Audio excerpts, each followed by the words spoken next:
Nah, untuk malam nisfu Sya'ban, malam 15 di bulan Sya'ban, ada keistimewaan sendiri. Karena di malam hari itu pernah sampai Nabi Muhammad SAW meninggalkan rumah beliau dan dibuntuti oleh Sayyidatuna Aisyah radhiyallahu ta'ala anha, karena gak biasanya malam-malam Nabi Muhammad SAW itu keluar dari rumah, sehingga istrinya membuntuti, penasaran mau kemana gitu ya, mau kemana.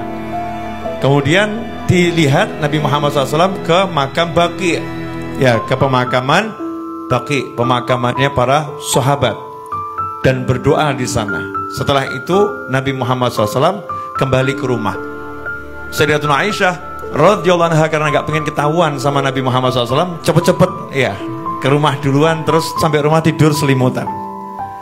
Nah, di kisah yang panjang di situ sambil tersenyum Nabi menyatakan, apakah tadi bayang-bayang hitam yang aku lihat adalah engkau? Artinya konangan gitu ya.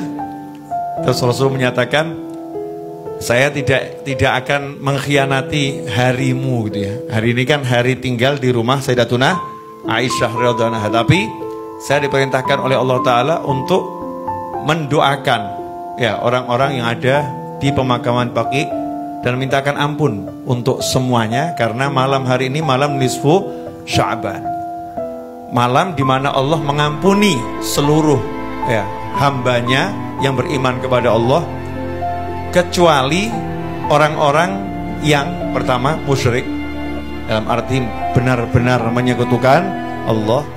Kemudian yang kedua, orang yang durhaka pada orang tua. Yang ketiga, orang yang memutuskan tali silaturahim. Yang keempat, ya, orang yang saling bermusuhan, musyahin, muslim satu dengan muslim yang lain saling bermusuhan. Ada 14 kelompok manusia secara garis besar yang malam itu tidak mendapatkan ampunan Allah Ta'ala secara gratis, sementara yang lain walaupun gak minta ampunan diampuni oleh Allah Subhanahu wa Ta'ala. Kalau bahasa kita dalam kehidupan sehari-hari, lagi ada pemutihan. Ya, kalau lagi ada pemutihan kan kadang pemutihan pajak kendaraan bermotor itu ya, dari yang tahun sekian itu pajaknya dinolkan ya, tahun ini saja yang dibayarkan. Ada pemutihan. Malam nisfu Sya'ban adalah malam pemutihan dosa.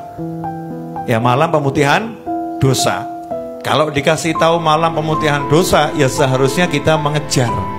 Ya, mengejar malam itu, memperhatikan malam itu, memuliakan malam itu, agar kita tercatat betul-betul sebagai orang yang mendapatkan ampunan ya Allah Subhanahu wa Ta'ala.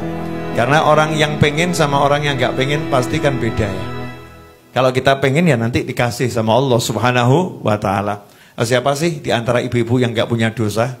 Saya yakin kurang lebih kita sama. Sama-sama punya dosa. Walaupun kita nggak boleh menuduh orang lain berdosa. Tapi ya sadarlah, kalau kita ini ya masing-masing punya dosa. Perkara dosa kita lebih banyak dari yang lain, ya itu urusan kita dengan Allah Subhanahu wa Ta'ala. Nah, karena kita sadar kita banyak dosa, ya mestinya kita pengen diputihkan dosanya, dihapus. Ya dihapus. Nah, besok malam nisfu Sya'ban itu malam penghapusan dosa. Maka jangan disia-siakan. Karena itulah ulama membuat kegiatan-kegiatan di malam nisfu Sya'ban, agar umat gak lalai, agar umat gak lupa. Kadang ada orang nanya, kenapa dibuat acara doa malam nisfu Sya'ban? Ya, agar orang-orang seperti kamu ingat. Kalau gak diselenggarakan pembacaan doa malam nisfu Sya'ban, banyak orang yang gak ngerti kalau malam nisfu Sya'ban itu jatuh pada malam itu. Satu, ya, banyak orang yang nggak ngerti kalau malam nisfu Sya'ban itu malam pengampunan.